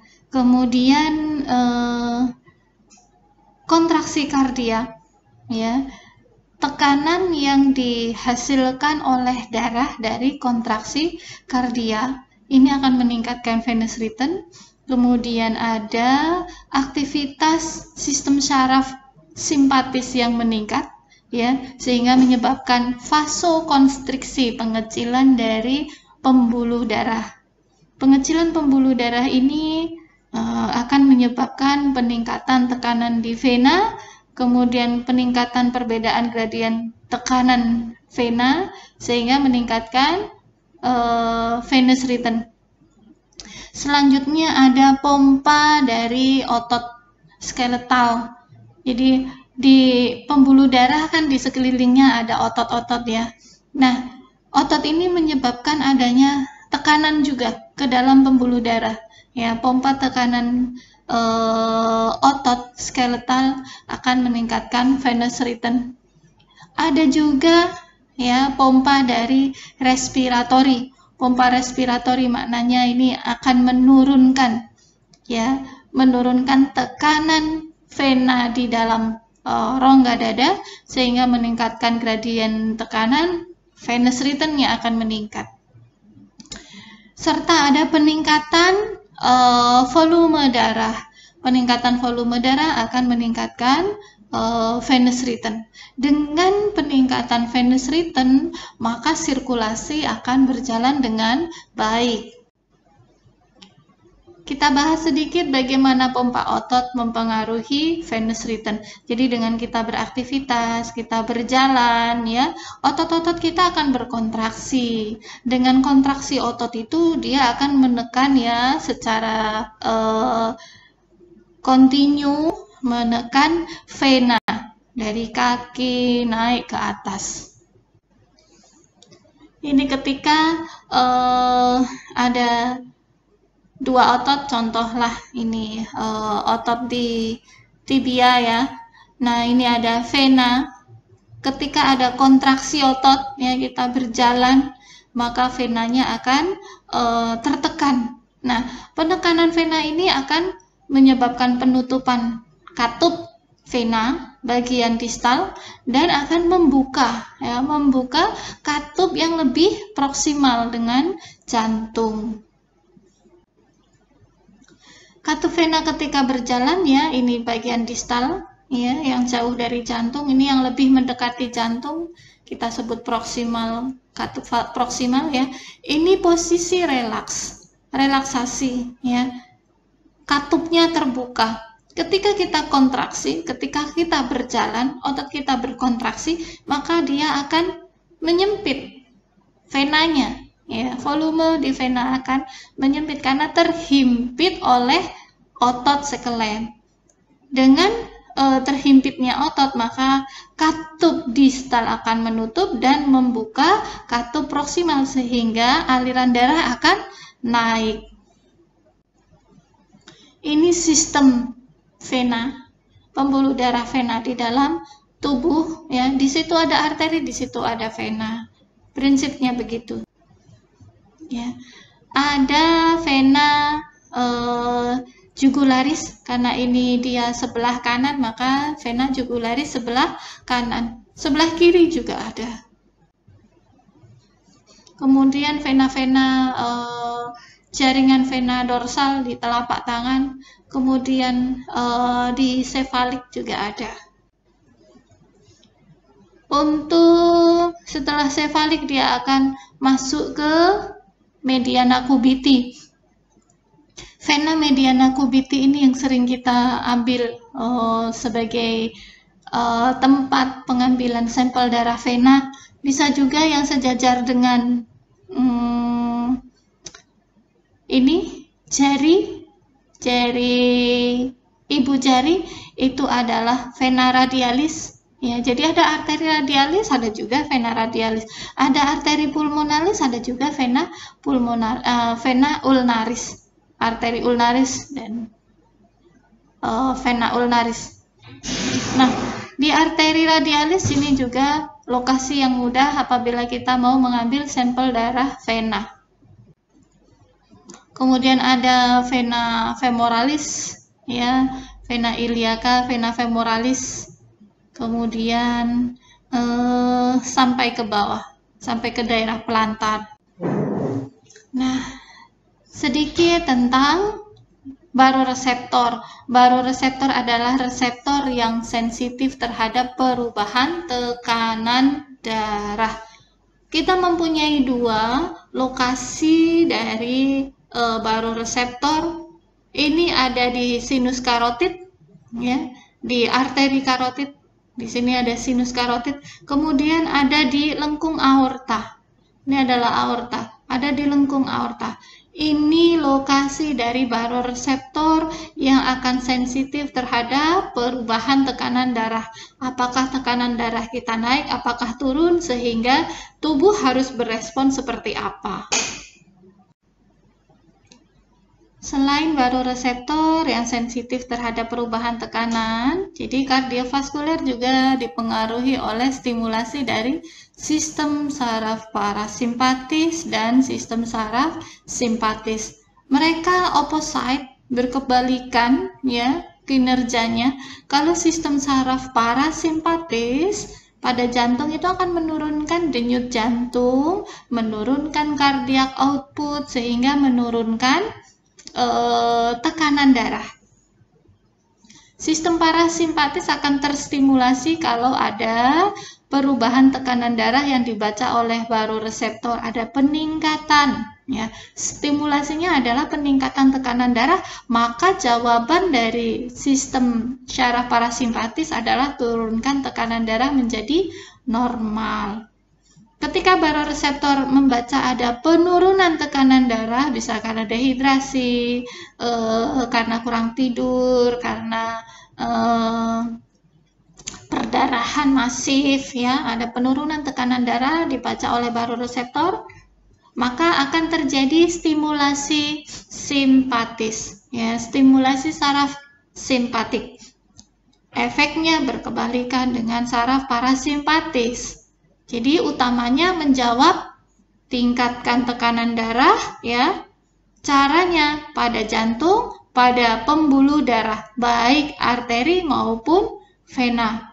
Di jantung tingkatkan heart rate-nya, frekuensi kontraksinya, tingkatkan kekuatan kontraksinya sehingga akan meningkatkan stroke volume, meningkatkan volume yang dikontraksikan, meningkatkan cardiac output. Dengan peningkatan cardiac output maka tekanan darah akan meningkat.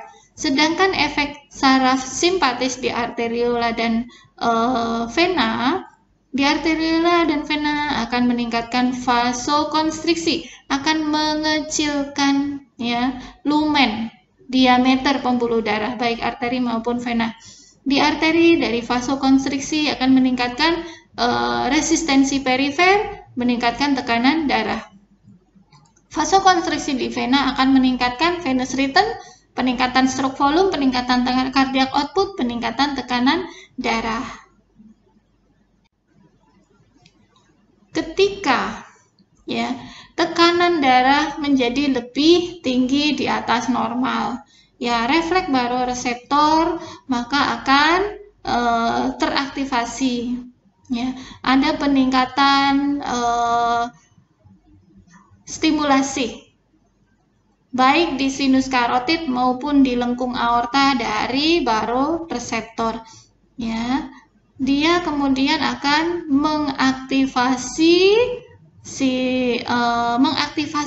meningkatkan aktivitas saraf parasimpatis. Jadi stimulasinya ketika ada peningkatan tekanan darah, refleks baroreseptor ya akan meningkatkan respon dari saraf parasimpatik dan menurunkan aktivitas saraf simpatik baik di kardiak maupun di pembuluh darah. Heart rate akan menurun, stroke volume akan menurun, kemudian terjadi vasodilatasi. Vasodilatasi pelebaran pembuluh darah baik di arteri maupun di vena. Efeknya apa? Penurunan cardiac output, penurunan resistensi perifer, maka tekanan darah akan menurun menuju ke normal.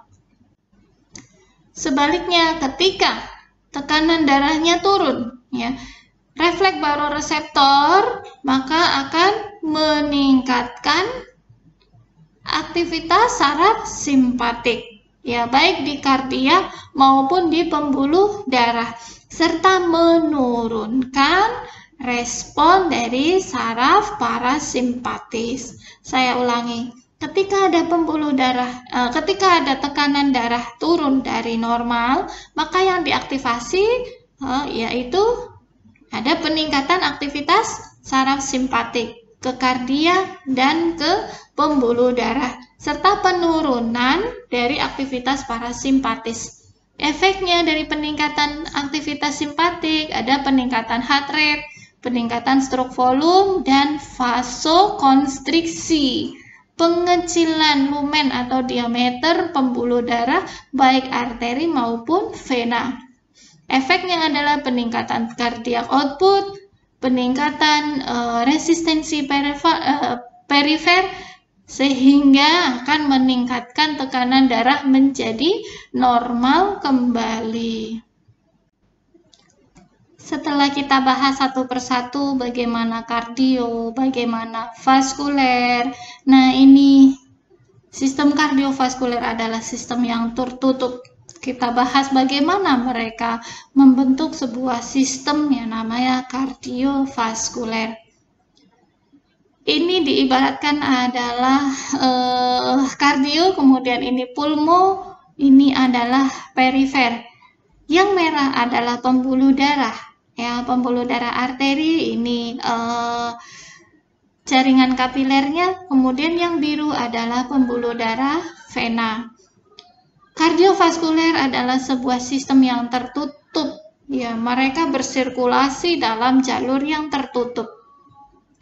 Dari kardia, ya, ada atrium kiri, atrium kanan, ventricle kanan, ventricle kiri.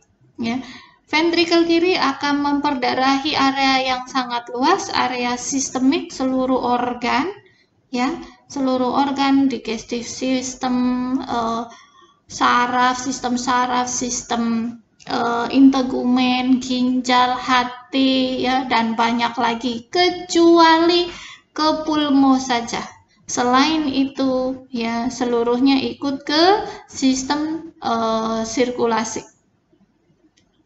Nah, dari ventricle kiri akan keluar melalui aorta, nanti percabangan aorta, aorta abdominalis dan sebagainya, menuju ke organ-organnya, ya, menjadi arteriola yang lebih kecil dan menjadi pembuluh kapiler.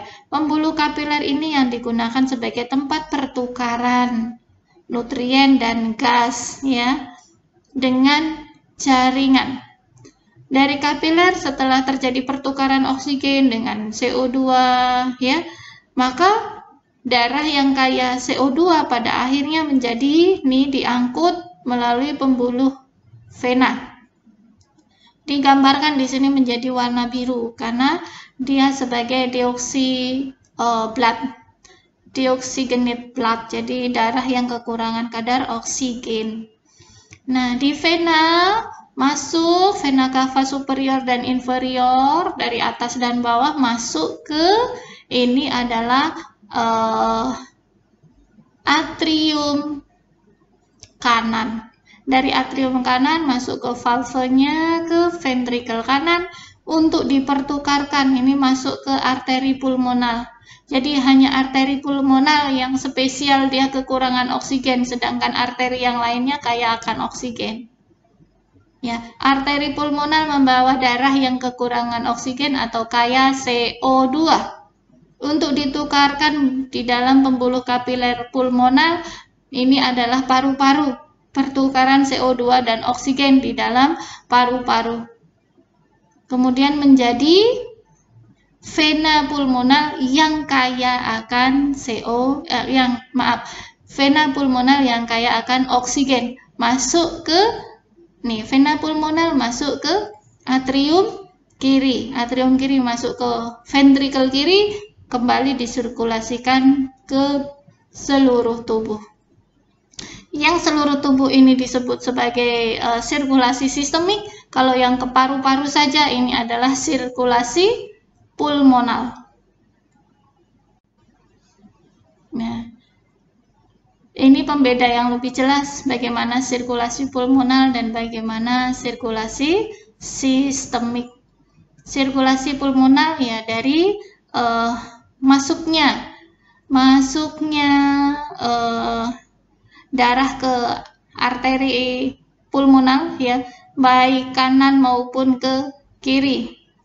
Ini kanan, ini kiri. Di sini dibedakan seperti itu. Masuk ke arteri pulmonal kanan dan kiri, mereka akan berdifusi, transport oksigen dengan CO2 bertukar, ya, exchange di dalam capillary networknya di pulmo. Selanjutnya setelah terjadi pertukaran CO2 keluar menuju ke paru, kemudian CO2 dari paru menuju ke kapiler. Kapiler akan bersatu membentuk vena pulmonalis. Ini vena kanan dan kiri, yang semuanya vena pulmonari ini kaya akan oksigen. Vena pulmonari ini akan masuk ke atrium kiri. Ya, atrium kiri masuk ke ventricle kiri. Ventricle kiri akan ke aorta. Aorta kemudian ke seluruh tubuh, ya, baik tubuh atas maupun tubuh bawah, ya, tubuh bagian bawah jantung maknanya, ya, dan tubuh bagian atas jantung. Mereka akan, inilah yang disebut sebagai sirkulasi sistemik, ya, di luar paru-paru, sirkulasi sistemik atas dan bawah. Kemudian terjadi pertukaran, ya, gas oksigen yang dibawa oleh arteri masuk ke kapiler dipertukarkan ke dalam sel, ya. Sel sisa metabolismenya adalah CO2 akan ditukar menjadi darah yang kaya akan CO2 menjadi biru, baik dari atas maupun dari bawah. Kalau dari atas akan kembali ke jantung melalui vena cava superior, dari bawah akan masuk melalui vena cava inferior. Masuk kemana? Di jantung, masuk ke atrium kanan. Atrium kanan akan masuk ke ventrikel kanan akan keluar ke arteri pulmonari. Seperti itu. Itu sistem yang luar biasa.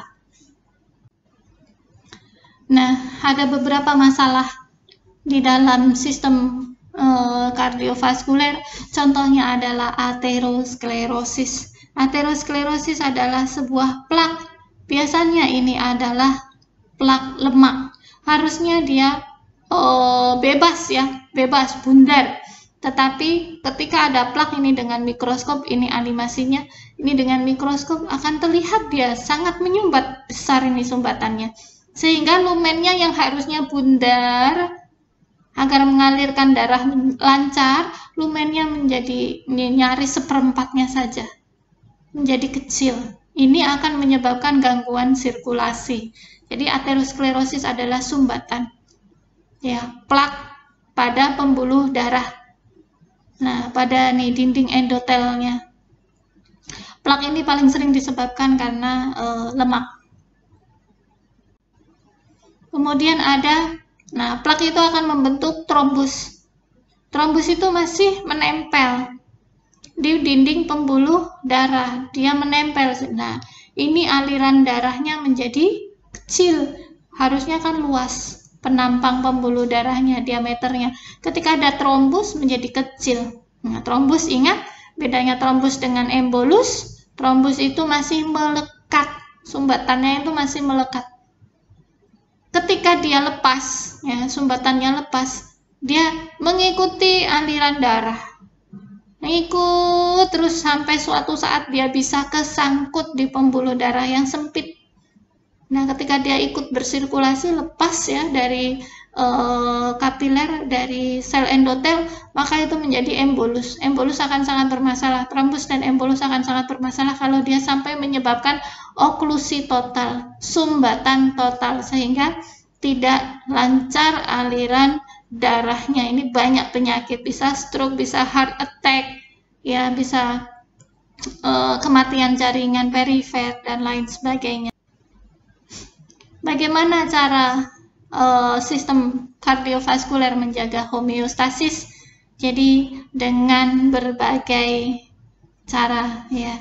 Pusat kardiovaskuler ada di batang otak, ya. Pusat kardiovaskuler ada di batang otak. Kemudian inputnya bisa didapat dari pusat otak yang lebih tinggi, dari korteks cerebri, dari sistem limbik, dari hipotalamus, juga dari proprioseptor, ya. Contohnya dari pergerakan, kemudian dari baroreseptor tadi sudah kita bahas, yang sensitif terhadap perubahan tekanan darah, juga dari kemoreseptor. Kemoreseptor juga ada di pembuluh darah, memonitor adanya perbedaan perubahan keasaman plasma darah, konsentrasi hidrogen, CO2 dan oksigen. Ini inputnya, input rangsangan terhadap pusat kardiovaskuler. Sedangkan efektornya, jawabannya melalui mana? Jantung dan pembuluh darah sendiri. Bisa aktivasi dari sistem parasimpatis yang dia mempengaruhi jantung, ya. Kalau parasimpatis menurunkan heart rate, atau melalui saraf simpatis baik ke jantung maupun ke pembuluh darah. Kebalikan dari parasimpatis. Simpatis akan meningkatkan heart rate, ya, meningkatkan cardiac output, meningkatkan kontraksi, dan ke vasomotor, dan ke blood vessel, ke pembuluh darah, menyebabkan vasokonstriksi. Contoh dari homeostasis kardiovaskuler, ya, pusat kontrolnya ada di medula oblongata, ya. Pusat kontrol kardiovaskuler ada di medula oblongata. Stimulasinya, reseptornya banyak, ya. Ada tadi kemoreseptor, baroreseptor, ya. Kalau di sini dicontohkan dari baroreseptornya. Kemudian efektornya adalah jantung dan pembuluh darah sendiri. Nah, homeostasis contohnya di sini ada sesuatu yang mengganggu kondisi homeostasis sehingga menurunkan tekanan darah. Ya, sesuatu yang mengganggu ini tidak hanya menurunkan tekanan darah, bisa saja meningkatkan juga. Tapi yang dicontohkan di sini adalah menurunkan tekanan darah dari normal. Dibaca oleh baroreseptor, maka baroreseptor akan menyampaikan pesan ke medula oblongata. Medula oblongata menjawabnya dengan kinerja jantung dan pembuluh darah. Ketika ada penurunan tekanan darah, maka kinerja jantung akan ditingkatkan. Ya, dengan aktivasi sistem saraf simpatis, ya, aktivasi sistem saraf simpatis, turunkan sistem saraf parasimpatis, juga sekresi hormon-hormon. Ada hormon epinefrin, non-epinefrin juga. Ini akan berefek pada kardio dan vaskuler. Kardio, tingkatkan stroke volume, tingkatkan heart rate, tingkatkan cardiac output. Sedangkan di pembuluh darah, tingkatkan vascular resistance, sehingga akan meningkatkan blood pressure. Dia akan menjawab stimulus. Ketika ada penurunan tekanan darah, efektornya akan menjawab peningkatan tekanan darah kembali menuju normal. Jadi homeostasis adalah upaya organ, ya, sistem di dalam tubuh untuk menjaga tubuh itu tetap kondisi konstan dinamis menuju normalnya. Pembahasan terakhir terkait hormon-hormon yang terkait dengan sistem kardiovaskuler. Yang terutama kita bahas di sini yang paling famous adalah RAAS, renin angiotensin aldosteron system. Jadi ini adalah konsep dari renin angiotensin aldosteron system. Ada renin, ini diproduksi oleh ginjal ketika terjadi penurunan kadar NaCl, penurunan volume cairan ekstravaskuler, dan penurunan tekanan darah atrial. Renin ini yang diproduksi oleh ginjal ini akan merubah angiotensinogen. Ini sudah ada di dalam pembuluh darah, diproduksi oleh hepat. Angiotensinogen menjadi angiotensin 1. Ini bakal hormon dirubah oleh renin menjadi angiotensin 1. Selanjutnya angiotensin 1 akan dirubah oleh enzim ACE, angiotensin converting enzyme. ACE ini diproduksi oleh paru-paru. ACE mengkonversi, merubah, mengkatalis angiotensin 1 menjadi angiotensin 2. Efek dari angiotensin 2 vaskular, ya, dia vasokonstriksi arteri, menyebabkan vasokonstriksi. Jadi angiotensin 2 itu vasokonstriktor yang kuat di dalam pembuluh darah. Selain itu dia juga men-trigger korteks adrenal untuk memproduksi mineralokortikoid, yaitu aldosteron. Ini, ya, renin angiotensin aldosteron system. Jadi ini kaskade enzimatis, ya. Kemudian hormon aldosteron ini efeknya ke ginjal untuk konservasi, ya, konservasi natrium, menghemat natrium, reabsorpsi natrium di tubulus ginjal. Dari konservasi natrium dan klorida, maka akan ada peningkatan cairan, peningkatan H2O di cairan ekstraseluler. Akhirnya kita di dalam tubuh ada konservasi air sehingga akan meningkatkan volume plasma, juga vasokonstriksi, akan memperbaiki tekanan darah yang tadi menurun.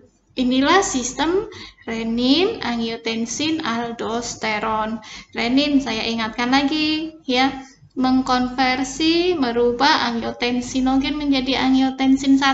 Angiotensin 1 kurang potensial, dia dirubah menjadi angiotensin 2 oleh enzim namanya ACE. Angiotensin 2 berefek pada korteks adrenal dan vasokonstriktor arteri. Dari korteks adrenal akan memproduksi aldosteron untuk retensi natrium. Retensi natrium nanti ujungnya adalah konservasi air, ya, reabsorpsi air juga.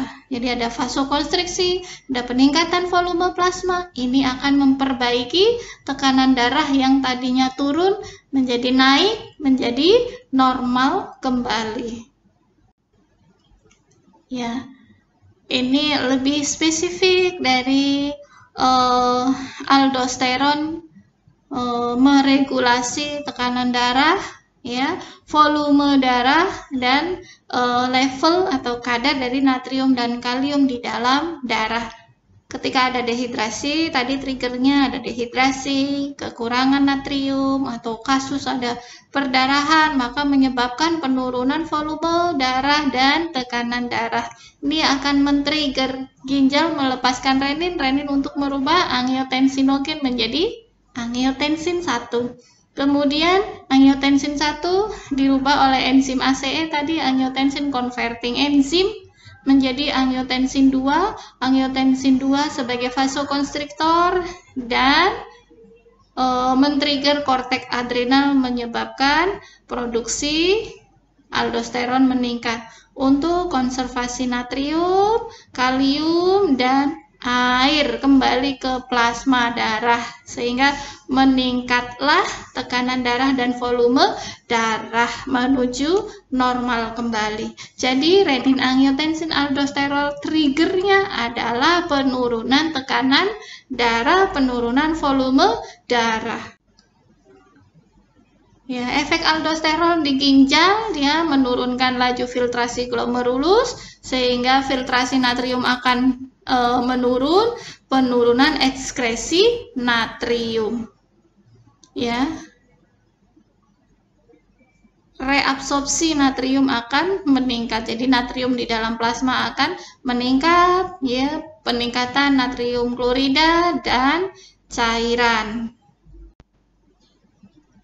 Hormon yang lainnya yang terkait dengan kardiovaskuler ada hormon vasopresin. Vasopresin atau juga disebut sebagai antidiuretik hormon. Ketika ada penurunan volume ekstraseluler, volume pembuluh darah, kemudian ada penurunan tekanan darah atrial, maka akan ditangkap oleh reseptor yang ada di atrial kiri, menandakan bahwa ada perubahan hemodinamik, kemudian sampai ke pusat otak di hipotalamik neuron. Dari hipotalamik, ya, akan men-trigger pelepasan vasopresin atau antidiuretik hormon. Vasopresin ini efeknya adalah vasokonstriksi arteriolar. Dari vasokonstriksi arteriolar ini akan memperbaiki tekanan darah. Efek lainnya dari vasopresin, dia digunakan untuk peningkatan permeabilitas air di tubulus distal nefron ginjal. Jadi ada konservasi air, ada reabsorpsi air di tubulus distal ginjal sehingga terjadi penurunan urin output. Reabsorpsi air ini akan kembali ke plasma, kembali ke dalam pembuluh darah, meningkatkan volume plasma sehingga terkoreksi tekanan darahnya. Ini kinerja yang lebih spesifik dari vasopresin. Vasopresin dia rilis ke pembuluh darah untuk bisa berefek pada tubulus. Sel tubulus distal ini adalah sel di lumen ya, di lumen tubulus distal nefron. Dia harus ada reseptornya karena vasopresin ini dibentuk dari protein.